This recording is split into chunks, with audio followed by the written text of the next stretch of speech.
நான் என்ன கிளாஸ் பார்க்க போகிறோம் அப்படின்னு பார்த்தீங்கன்னா, விலங்குகளின் இயக்கம் அப்படின்னு சொல்லக்கூடிய 8th வந்து பார்த்தீங்க அப்படின்னா 19வது லெசன் தான் பார்க்க போகிறோம்.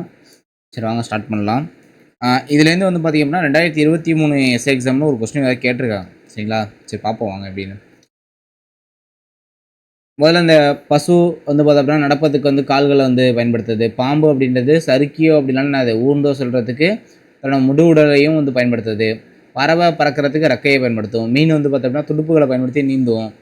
ஸோ மனிதர்கள் நடப்பதற்கு வந்து பார்த்தீங்கன்னா கால்களை பயன்படுத்துவாங்க. நடத்தல், ஊர்ந்து செல்லுதல், பறத்தல், நீந்துதல், விலங்குகள் ஒரு இடத்துலேருந்து மற்றொரு இடத்துக்கு செல்வதற்கு பயன்படுத்தக்கூடிய ஒரு வழிமுறைகள். ஒரு இடத்துலேருந்து இன்னொரு இடத்துக்கு போனோம் அப்படின்னா அதை என்ன சொல்லலாம் அப்படின்னா இடம்பெயர்தல் அப்படின்னு சொல்லலாம். சரிங்களா?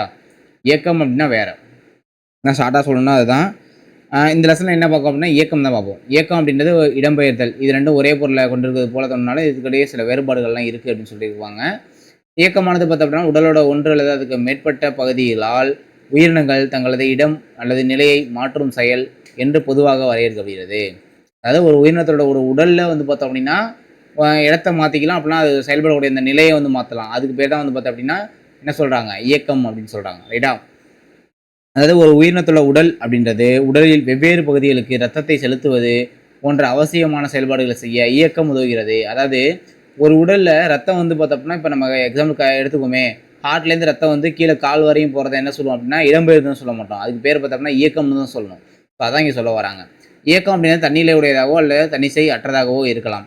உதாரணமாக நடக்கிறது அப்படின்றது வந்து ஒரு தன்னிச்சையான இயக்கம். அதே சமயம் சுவாசம் அப்படின்றது ஒரு தன்னிச்சையற்ற இயக்கம். இது எக்ஸாம்பிள் நோட் பண்ணிக்கணும். தன்னிச்சையான இயக்கம்னா என்ன, தன்னிச்சையற்ற இயக்கம்னா என்ன அப்படின்றது கொடுத்துருப்பாங்க.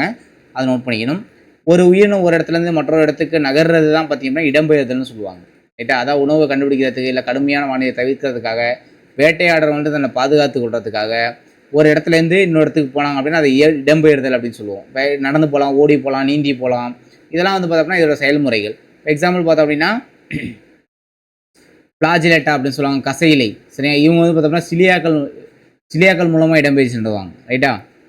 அடுத்து இந்த மீன், திமிங்கலம், சுறாலாம் நம்ம நீர்வாழ் விலங்குகள். இவங்க வந்து பார்த்தோம் அப்படின்னா என்ன பண்ணுவாங்க, தொடர்ச்சியான அலை போன்ற தசை சுருக்கத்தின் விளைவாக இவங்கள்ட்ட வந்து பார்த்தோம்னா அந்த இடம்பெயர்தல் அப்படின்னு நிகழுது. இப்போ இயக்கம் இடம்பெயர்தல் அப்படின்றதுக்கு இதான் வந்து பார்த்தோம்னா ஒரு உதாரணமாக சொல்கிறாங்க. இது இல்லாமல் இந்த பாக்ஸ் நோட் பண்ணிக்கணும். பாக்ஸில் இடம்பெயர்தலை பொறுத்தளவு ஒரு உயிரினம் ஒரு இடத்துலேருந்து இன்னொரு இடத்துக்கு போகிறது இடம்பெயர்தல். இப்போ இயக்கம்னா உடலோட ஒரு பகுதியை ஒன்றுக்கு மேற்பட்ட பகுதிகளால் இடம் அல்லது நிலையை மாற்றக்கூடிய ஒரு செயல். இடம்பெயர்தலை பொறுத்தளவு தன்னிச்சையாக நடக்கக்கூடியது. இயக்கம் அப்படின்றது தன்னிச்சையாகவும் நடக்கும், தன்னிச்சையற்றதாகவும் இருக்கலாம் அப்படின்னு சொல்லி ரெண்டாகவும் நம்ம பார்க்கலாம். சரிங்களா? இடம்பெயர்தல் உயிரின நிலையில் நடைபெறும். இது வந்து உயிரியல் நிலையில் நடைபெறக்கூடியது. இடம்பெயர்தலுக்கு ஆற்றம் அவசியம் தேவையே கிடையாது. ஆனால் இயக்கத்துக்கு ஆற்றல் தேவை. சரியா? அடுத்து பல்வேறு வகையான விலங்குகளோட இயக்கம் பார்ப்போம். ஃபஸ்ட்டு மண்புழு பார்ப்போம். மண்புழுவை பொறுத்தவரை இதோட உடல் வந்து பார்த்தோம்னா ஒன்று இணைக்கப்பட்ட பல வளையங்களால் ஆனது.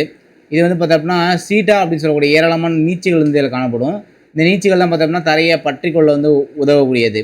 இதோட இயக்கத்தின் போது மண்புழு முதலில் உடலின் முன்பகுதியை விரிவடைய செய்து பின்பகுதியை தரையில் நிறைவேற செய்கிறது. அதன் பிறகு அதாவது முன்பகுதியை நிறைவேற செய்து அதுக்கப்புறம் பார்த்தோம்னா இடம்பெயர்தல் அப்படின்னு நடக்கும். இந்த படம் கொடுத்துருக்காங்க பார்த்தீங்களா? இந்த மாதிரி சுருக்கம் அப்புறம் வந்து விரிவடைதல் அது மூலமாக இயக்கத்தை வந்து நிகழ்த்தக்கூடியது. உடலில் சுரக்கும் ஒரு பிசுபிசுப்பான திரவம் தான் இந்த இயக்கத்துக்கு வந்து உதவி செய்யக்கூடியது. இது இந்த இடத்துல நோட் பண்ணிக்கணும். சரிங்களா?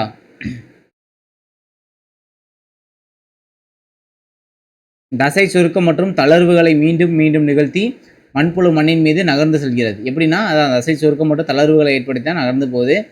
அப்புறம் வந்து பார்த்தோம்னா உடலில் சுரக்கூடிய பிசுபிசுப்பான திரவம் தான் பார்த்தோம்னா இந்த இயக்கத்துக்கு வந்து காரணமாக அமையுது. அப்புறம் கரப்பாம்பூச்சி அப்படின்றது அப்படின்னா 3 ஜோடி கால்கள் வந்து இதில் இருக்கும். சரிங்களா? அதான் 3 ஜோடி கால்கள் அப்படின்றது இதில் இருக்கும்.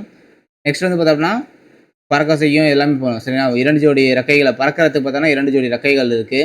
அதை தெரிஞ்சுக்கணும். இது இல்லாமல் கைட்டின் அப்படின்னு சொல்லக்கூடிய ஒளி பாதுகாப்பு பொருளால் உடல் முழுவதும் பார்த்தோம்னா மூடப்பட்டிருக்கு. சரிங்களா? உடலின் சீரான வளர்ச்சிக்கு உதவும் வகையில் கைட்டின் ஒரு குறிப்பிட்ட கால இடைவெளியில் உறிஞ்சிடும். இதையும் தெரிஞ்சு வச்சுக்கணும். சரிங்களா? இதில் இடப்பெயர்ச்சினா கால்கள் மூலமாக, அதாவது கால்களின் இயக்கத்திற்கு பெரிய மற்றும் வலுவான தசைகள் உதவுகின்றன. சரியா? கால்கள் மூலமாக இடப்பெயர்ச்சி நடக்கும் கரப்பாம்பூச்சியில். அடுத்து பறவைகள் எடுத்துட்டோம் அப்படின்னா பறவைகளால் தரையில் நடக்கவும் முடியும், பறக்கவும் முடியும். சில பறவைகள் என்னது நீரில் நீந்தவும் முடியும். பறவைகளின் சீரான உடலமைப்பு காணப்படுகிறது. இதன் எலும்புகள் எடை குறைந்தும் வலுவுடனும் காணப்படுகின்றன. சரியா? அதாவது எலும்புகள் பார்த்தீங்கன்னா உள்ளிரற்றும் காற்று இடைவெளியில் கொண்டும் காணப்படுகிறது. பறவைகளோட பின்னங்கால்கள் நகங்களாகவும் அவை பறவைகள் நடக்கவும் அமரவும் பயன்படுகின்றன. ரெக்கைகளை மேலும் கீழும் அசைப்பதற்கு உதவக்கூடிய பெரிய தசைகளை கொண்டிருக்கும் வகையில் மார்பில்கள் மாற்றமடைந்துள்ளன. அதாவது ரெக்கைகளை மேலேயும் கீழேயும் அசைக்கிறதுக்கு மாதிரி மார்பில்கள் வந்து மாற்றமடையும், அதனால பறந்து போகிறது. சரிங்களா? அடுத்து இவங்க வந்து 2 டைப்பில் வந்து பறப்பாங்கப்பா. அது முன்னங்கால்கள் தான் ரெக்கையாக மாறி இருக்கு, அதை தெரிஞ்சுக்கணும் இந்த இடத்துல. சரியா? அடுத்து இவங்க 2 வகையில் பறப்பாங்க. வந்து பார்த்தீங்கன்னா மிதந்து ஊர்தல்னு சொல்லலாம், இன்னொன்று வந்து கீழ்நோக்கி அசைவு. மிதந்து ஊர்தலின் போது பறவையின் ரெக்கைகள் மற்றும் வால் விரிந்து காணப்படுகிறது. இந்த அசைவில் காற்றின் உதவியுடன் பறவைகள் மேலும் கீழும் செல்கின்றன. அதாவது மிதந்து ஊர்தல் அப்படின்னா இதுதான், இந்த மாதிரி பறவை தான் மிதந்து ஊர்தல். அப்புறம் கீழ்நோக்கி அசைவு அப்படின்னா இந்த இடத்துல பறக்கிறது தான் கீழ்நோக்கி அசைவு. கீழ்நோக்கி அசைவு அப்படின்றது தீவிரமான பறத்தல் செயல். இந்த இடத்துல நோட் பண்ணிங்க, தீவிரமான பறத்தல் செயல் தான் கீழ்நோக்கி அசைவு. பறவைகள் அவற்றின் சிறகை கீழ்நோக்கி அசைத்து காற்றை தள்ளுகின்றன. ரெக்கைகள் எதுக்கு பயன்படுகிறது? அடுத்து பாம்பு அப்படின்னு எடுத்துட்டோம்னா, பாம்போட உடல் அதிக எண்ணிக்கையிலான முதுகெலும்புகளை கொண்டுள்ளது. அதாவது பாம்பு வந்து ஒரு முதுகெலும்பு உள்ள உயிரினம் தான். சரிங்களா? அடுத்தடுத்த முதுகெலும்புகள், விலா எலும்புகள் மற்றும் தோல் ஆகியவை எளிய உடல் தசைகளுடன் இணைக்கப்பட்டுள்ளன. பாம்பு நகரும் போது அதன் பக்கங்களில் பல வளைவுகளை உருவாக்குகின்றன. தரைப்பரப்பின் மீது இந்த வளைவுகளை உந்தி தள்ளுவதன் மூலம் பாம்பு முன்னோக்கி செல்கிறது. பாம்போட அந்த இயக்கத்துக்கு பேர் சறுக்கு இயக்கம்னு சொல்லுவாங்க. பாம்பால் நீரில் நீந்தவும் முடியும்ப்பா, அது நமக்கு தெரிஞ்சது தான். சரிங்களா? பாம்புக்கு கால்கள் கிடையாது, நகரத்துக்கு அவை தங்களது தசைகள் மற்றும் செதில்களை பயன்படுத்துகின்றன. மீன் நம்ம தெரியும், மீன் முன்னாடி படிச்சிருப்போம். மீன்கள் இந்த துடுப்புகளோட உதவியோட நீந்தும். சரிங்களா? இவை 2 இணையான துடுப்புகளையும் ஒரு இணையற்ற துடுப்பையும் இருக்குது. 2 இணையான துடுப்பு இருக்கும், ஒரு இணையற்ற துடுப்பு இருக்கும். நீரில் தடையின்றி நீந்தும் வகையில் இதன் உடல் நீண்டு படகு போல, அதான் படகு போல இருக்குது உடலமைப்பு அப்படின்றது. அது மீன்கள் வந்து தண்ணியில் நீந்துறதுக்கு ஏதுவாக அமைஞ்சிருக்கும். சரிங்களா? அடுத்து வேற என்ன அப்படின்னு பார்த்தோம் அப்படின்னா, இது காடல்னு சொல்லுவாங்க. காடல் எனும் வால் துடுப்பு திசையை மாற்ற உதவுகிறது. இதை நோட் பண்ணிக்கணும். காடல் அப்படின்னு சொல்லக்கூடிய வால் துடுப்பு திசையை மாற்ற உதவி பண்ணக்கூடியது. அடுத்து பார்த்தோம் அப்படின்னா, மீன்கள் கூர்மையான உடலமைப்பை பெற்றுள்ளன. எனவே அவற்றால் நீரின் ஓட்டத்துடன் சீராக செல்ல முடிகிறது. உடல் மற்றும் வாலில் உள்ள தசைகள் மற்றும் செதில்கள் சமநிலையை பேணுவதற்கு அவற்றிற்கு உதவுகின்றன. இதையும் இந்த தெரிஞ்சுக்கணும். மீன்கள் கூர்மையான உடலமைப்பை பெற்றுள்ளன, செதில்கள் சமநிலையை பேணுவதற்கு செதில் நோட் பண்ணிங்க. சரிங்களா? ஏன்னா நமக்கு அது தெரிஞ்சது தானே, ஆல்ரெடி கூர்மையான உடலமைப்பு தான் நம்ம மீன்களுக்கு இருக்கும். அடுத்து வேறு என்ன அப்படின்னு பார்த்தோன்னா, மனித உடலோட இயக்கம். உடலோட இயக்கம் அப்படின்றது மனிதர்கள் தங்கள் உடலின் சில பகுதிகளை வெவ்வேறு திசைகளில் நகர்த்த முடியும். இருப்பினும் உடல் பாகங்களை ஒரு திசையில் மட்டுமே நகர்த்த முடியும். நமது உடலானது எலும்பு மண்டலம் என அழைக்கப்படும் சட்டக அமைப்பினை உடைய எலும்பு பகுதியை கொண்டுள்ளது. இதெல்லாம் இம்பார்ட்டன்ட் இல்லை.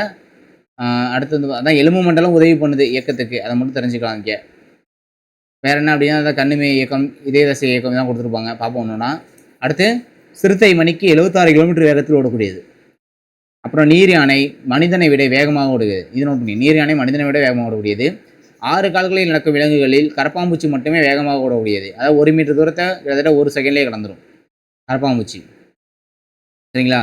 மிக விரைவாக நீந்தும் பாலூட்டியான டால்ஃபின் 1 மணி நேரத்தில் 35 மைல்கள் வரை நீந்தும். மிக விரைவாக நீந்தும் பாலூட்டி டால்ஃபினில் 1 மணி நேரத்தில் 35 மைல் வரை நீந்துமா. அடுத்து இயக்கத்தோட வகைகள் அப்படின்னா எடுத்துட்டோம் அப்படின்னா, அமீபாய்டு இயக்கம். அமீபாய்டு இயக்கம் அப்படின்றது கோழிக்கால்கள் மூலமாக நடக்கக்கூடியது. சரிங்களா? அடுத்து சிலியரி இயக்கம் அப்படின்றது நிணநீர் மண்டல செல்களில் நடக்கக்கூடியது. சரிங்களா? அடுத்து தசைகளோட இயக்கம் அப்படின்றது எலும்பு தசையை வந்து மையமாக வச்சு நடக்கக்கூடியது. எலும்பு தசை மண்டலத்தை கொண்டு நடைபெறுகிறது. இவ்வகை இயக்கம் மேற்பட்ட முதுகெலும்புகளில் மட்டும்தான் காணப்படும். எலும்பு தசை மண்டலத்தை கொண்டு நடைபெறும் இயக்கங்களை பற்றி புரிந்து கொள்ள மூட்டுகள், எலும்புகள் மற்றும் தசைகளோட, அதாவது மூட்டையும் எலும்பை பற்றி நம்ம தெரிஞ்சுக்கணும். மூட்டுகள் அப்படின்னு எடுத்துட்டோம் அப்படின்னா நம்ம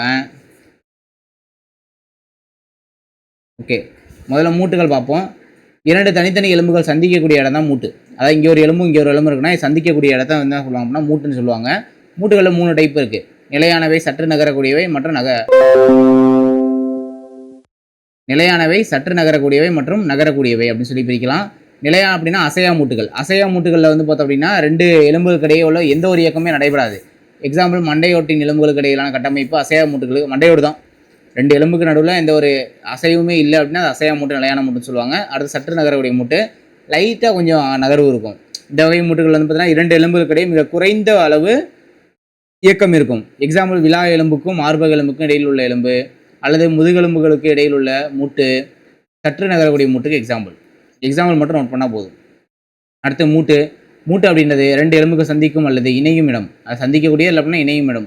தசை நார்கள்லாம் என்ன நோட் பண்ணிங்க. தசை நார்கள் அப்படின்றது இணைப்பு திசுகள், கடினமான குறுகிய பட்டைகள். சரிங்களா? தசை நார்கள் அப்படின்றது இணைப்பு திசுக்களோட ஒரு கடினமான குறுகிய பட்டைன்னு சொல்கிறாங்க. இதை எலும்போட ஒரு எலும்போட இன்னொரு எலும்பு இழைக்கக்கூடியது. தசை நாரோடு அப்படின்னா ஒரு எலும்போட இன்னொரு எலும்பு இணைச்சு அப்படின்னா அது தசை நார். சரிங்களா? இணைத்து மூட்டுகளை உருவாக்கின்றன. டெண்டான்கள் அப்படின்றது மீள் திசுக்களால் ஆனவை. அவை மூட்டுகளின் செயல்பாட்டில் முக்கிய பங்கு. டெண்டான்கள்லாம் மூட்டோட செயல்பாட்டுக்கு காரணமானது டெண்டான்கள். அதை மட்டும் நோட் பண்ணிங்க இந்த இடத்துல. மூட்டோட செயல்பாட்டுகளில் முக்கிய பங்கு வகிக்கக்கூடியது டெண்டான்கள். அடுத்து நகரக்கூடிய மூட்டு. நகரக்கூடிய மூட்டுனா நகர்ந்து போடுது. 2 எலும்புகள் இணைந்து மூட்டுகளை உருவாக்கும். இந்த வகையில் பல்வேறு வகையான அசைவு மூட்டுகள் இருக்கு. கிட்டத்தட்ட 6 டைப் இருக்குது. 6 டைப் மட்டும் பார்த்தா போதும். ஒன்று பார்ப்போம். பந்து கிண்ண மூட்டு அப்படின்னா தோள்பட்ட இடுப்பில் இருக்கக்கூடியது. கீழ் மூட்டு அப்படின்னா முழங்கால் முழங்கை கணுக்காலில் இருக்கக்கூடியது. மூட்டு அப்படின்னா சுழற்சி மூட்டு அப்படின்னா முளை மூட்டு அப்படின்னு சொல்லுவாங்க. முளை அச்சு மூட்டு. அப்புறம் முள்ளெலும்பு சூழல் அச்சு முனை மூட்டு அதில் இருக்கக்கூடியது. முண்டனையா மூட்டு மணிக்கட்டில் இருக்கக்கூடியது. வழுக்கு மூட்டு அப்படின்றது முதுகெலும்பில் இருக்கக்கூடியது. சேனை மூட்டு அப்படின்னா கட்டை விரல் தோள்பட்ட இதில் இருக்கக்கூடியது. ஸோ ஓகேங்களா? எங்கெங்கே இருக்குது அப்படின்றத மட்டும் எடுத்துக்காட்டு மட்டும் நோட் பண்ணிங்க. பொறுத்துக்களை கேட்கலாம். சரியா?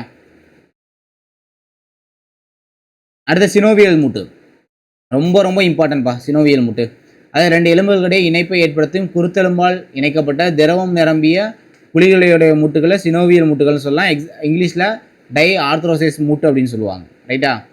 இதோட வேலை என்ன அப்படின்னு பார்த்தீங்கன்னா மூட்டுகள் அலர்ஜி அப்படின்றது இந்த மூட்டு அலர்ஜி மட்டும் பாருங்கள். மூட்டுகள் அலர்ஜி அப்படின்றது பொதுவாக குருத்தெலும்பில் ஏற்படும் உராய்வு காரணமாகவோ அல்லது மூட்டுகளில் சினோவியல் திரவம் இல்லாததாலோ ஏற்படுகிறது. மூட்டு வலி என்ன அப்படின்னா இந்த குருத்தெலும்பும் இந்த குருத்தெலும்பும் போய் மோதிக்கிறதுனால ஏற்படக்கூடியது.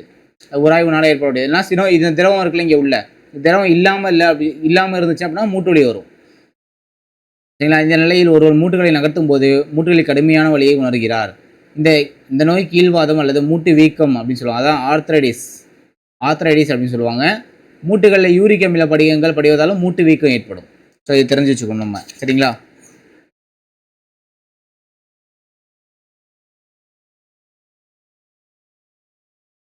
அடுத்து தசை நார்னா தெரியும். எலும்போடு இணைக்கக்கூடியது. சரிங்களா? சினோவியல் திரவம் எதுக்கு அப்படின்னா மூட்டுகளில் உள்ள குருத்தெலும்புகளுக்கான உராய்வை கம்மி பண்ணுறதுக்கு. அடுத்து குருத்தெலும்பு மூட்டு அப்படின்றது அதிர்ச்சியை உறிஞ்சுறதுக்கும் மூட்டுகளில் உள்ள எலும்புகளோட முனைகளுக்கு இடையே உராய்வை தடுக்கிறதுக்கும் உள்ளது. அடுத்த மூட்டு காப்சியூல் அப்படின்றது காப்சியூல் மூட்டுகளை வலுப்படுத்த உதவக்கூடியது. மற்றும் சினோவியல் சவ்வு மற்றும் சினோவியல் திரவத்தை சுரக்கிறதே இதுதான். காப்சியூல் மூட்டு அப்படின்றது காப்சியூல் மூட்டு காப்சியூல் அப்படின்னா சினோவியல் திரவத்தை சுரக்கக்கூடியது. அதுக்கப்புறம் பார்ப்போம் எலும்பு மண்டலம் அப்படின்னு எடுத்துட்டீங்க அப்படின்னா மனித உடலுக்கு ஒரு கட்டமைப்பை கொடுக்கக்கூடியது எலும்பு மண்டலம் தான். இது 2ஆக பிரிக்கலாம். ஒன்று புறச்சட்டகம் அப்படின்னா எக்ஸோஸ்கெலிட்டனு, அகச்சட்டகம் அப்படின்னா எண்டோஸ்கெலிட்டனு. எக்ஸோஸ்கெலிட்டன் அப்படின்னா உடலோட வெளிப்புற அடுக்கில் காணப்படக்கூடியது. சரிங்களா? இது அடுத்து பார்த்தோம்னா அகச்சட்டகம் அப்படின்னா உள்ள எலும்புக்கூடு மனித உடலுக்குள்ளே இருக்கக்கூடிய அந்த எலும்புக்கூடை பற்றி பார்க்கக்கூடியது. இப்போ நம்ம எலும்புக்கூடை தான் இங்கே பற்றி பார்க்க போகிறோம். எலும்புக்கூட்டில் எலும்பில் என்ன அதிகமாக இருக்கும் அப்படின்னு பார்த்தீங்கன்னா கால்சியமும் பாஸ்பரஸும் இருக்கும். இது 2 தான் ரொம்ப ரொம்ப இம்பார்ட்டன்ட். இதெல்லாம் நம்ம ஜெனரலாக தெரிந்தால் உடலுக்கு அமைப்பு மற்றும் வடிவத்தை வழங்குகிறது. உடலின் உள்ளுறுப்புகளை தாங்கி அது சூழ்ந்து காணப்படக்கூடியது. கால்சியம் பாஸ்பரஸ் 2 முக்கியமான தாதுகள் எலும்பில் இருக்கும். எலும்பு மஞ்சளில் தான் ரத்த சிவப்புன்னு உற்பத்தி ஆகும். இது ரொம்ப ரொம்ப இம்பார்ட்டன்ட். நோட் பண்ணிங்க. ப்ரீவியஸ் கொஸ்டின் எலும்பு மஞ்சளில் தான் என்ன இருக்குது ரத்த சிவப்பணுக்கள் இருக்கும். அதை நோட் பண்ணிங்க. அடுத்து தசை நான்களோட வேலை என்ன அப்படின்னா எலும்போட தசையில் இணைக்கக்கூடியது. தசை நார் அப்படின்றது எலும்போட எலும்பு இணைக்கக்கூடியது. லெகமெண்ட்னு சொல்லுவாங்க. அதை மட்டும் நோட் பண்ணால் போதும். அடுத்து பீமர் எலும்பு. பீமர் அப்படின்னா தொடை எலும்பு. இதுதான் மனித எலும்புக்கூட்டோட மிக நீளமான மற்றும் வலிமையான எலும்பு பீமர் எலும்பு. நடுசெவியில் இருக்கக்கூடிய டேபஸ் அப்படின்னு சொல்லக்கூடிய எலும்பு தான் மனித எலும்புக்கூட்டோட மிகச்சிறிய லேசான எலும்பு. அதாவது காதில் இருக்கும். சரிங்களா? காதில் இருக்கக்கூடியது தான் ரொம்ப லேசான எலும்பு. அடுத்து பார்ப்போம் எலும்புக்கூட்டோட தொகுதிகள் அப்படின்னு பார்த்தீங்கன்னா நீண்ட எலும்புகள் எங்கே இருக்குது அப்படின்னு பார்த்தீங்கன்னா கைகள்லையும் கால்கள்லையும் காணப்படக்கூடியது நீண்ட எலும்புகள். அதுக்கப்புறம் குறுகிய எலும்புகள் எங்கே காணப்படுது அப்படின்னு பார்த்தீங்கன்னா மணிக்கட்டிலையும் முதுகெலும்பு தொடர்லையும் குறுகிய எலும்புகள் சின்ன சின்ன எலும்புகள் காணப்படும். இதெல்லாம் இம்பார்ட்டன்ட்பாக பொறுத்துக்களை கேட்பாங்க. தட்டையான எலும்பு அப்படின்னா மண்டவோடு விழா எலும்பு தோள்பட்டை இடுப்பெல்லாம் காணக்கூடியதான் தட்டையான எலும்பு. ஒழுங்கற்ற எலும்புனா முதுகெலும்பு தொடர் கீழ்த்தாடை அன்னம் தாழ்வான் நாசி குழாய் நாவடி வலை எலும்பு இது எல்லாத்துலேயுமே காணப்படக்கூடியது. அப்புறம் அந்த எலும்புக்கூட்டோட பாகங்கள் ஃபஸ்ட்டு அச்சு எலும்புக்கூடு பார்ப்போம். அச்சு எலும்புக்கூடு அப்படின்றது பார்த்தோம் அப்படின்னா இதில் என்னென்னலாம் வரும்னு பாருங்கள். முக எலும்பு மண்டவோடு செர்னான் அப்படின்னா மார்பக எலும்பு விழா எலும்பு முதுகெலும்பு தொடர் இது எல்லாமே அச்சுக எலும்புக்கூடில் வரக்கூடியது. அது 2ஆக பிரிச்சிருப்பாங்க. அச்சுக்கூடு எலும்புக்கூடு இன்னொன்று பார்த்தோன்னா இணையுறுப்பு எலும்புக்கூடு. ஃபஸ்ட்டு நம்ம அச்சுக எலும்புக்கூடு பார்ப்போம். அச்சுக எலும்புக்கூடில் முதல்ல எலும்புக்கூட்டில் என்ன இருக்குது மண்டவோடு இருக்குது. மண்டவோடு அப்படின்னு எடுத்துட்டிங்க அப்படின்னா 22 எலும்பு இருக்கும். இதில் 8 எலும்பு வந்து பார்த்தோம் அப்படின்னா கிரேனியத்தை உருவாக்கும். 14 எலும்பு வந்து பார்த்தோம் அப்படின்னா முகத்தை உருவாக்கும். அதை மட்டும் நோட் பண்ணிங்க. இதில் வந்து அசையும் மூட்டு கொண்ட ஒரே எலும்பு கீழ்த்தடை எலும்பு தான். அசையும் மூட்டு கொண்ட ஒரே எலும்பு கீழ்த்தடை எலும்பு. அவ்வளோதான், வேற எதுவும் இல்லை. சரிங்களா? அடுத்து வேற என்ன அப்படின்னா முள்ளெலும்பு தொடர். முள்ளெலும்பு தொடர் அப்படின்றது முதுகு தண்டு அப்படின்னா முதுகெலும்புன்னு சொல்லுவாங்க. சரிங்களா? முதுகுல இந்த இங்கே போதில் இதுதான் முள்ளெலும்பு தொடர். உடலின் மேல் பகுதியினை தாங்குகின்ற தண்டு பகுதியாக இருக்கு. அதாவது ஃபுல் பாடியும் தாங்கக்கூடியது இதுதான். சரிங்களா? இப்போ எலும்புக்கூடுனா அச்சுக எலும்புக்கூடு, இணை எலும்புக்கூடும் பிரிப்பாங்க. அச்சுக எலும்புக்கூடுலாம் மண்டையோடு இருக்குது. மண்டையோட்டில் 22 எலும்பு இருக்கும். விலா எலும்பு ஸ்டெர்னோனா மார்பு எலும்பு, இதெல்லாம் இங்கே இருக்கக்கூடியது. முதுகெலும்பு தொடர் இங்கே இருக்கும், தண்டுவடத்தை பாதுகாக்கக்கூடியது. இணையிருப்பு எலும்புனா மார்பு வளையங்கள், கை காலை இணைக்கக்கூடியது. இடுப்பு வளையங்கள் அப்படின்னா கால்களை இணைக்கக்கூடியது. சரி, இது மேல் மூட்டு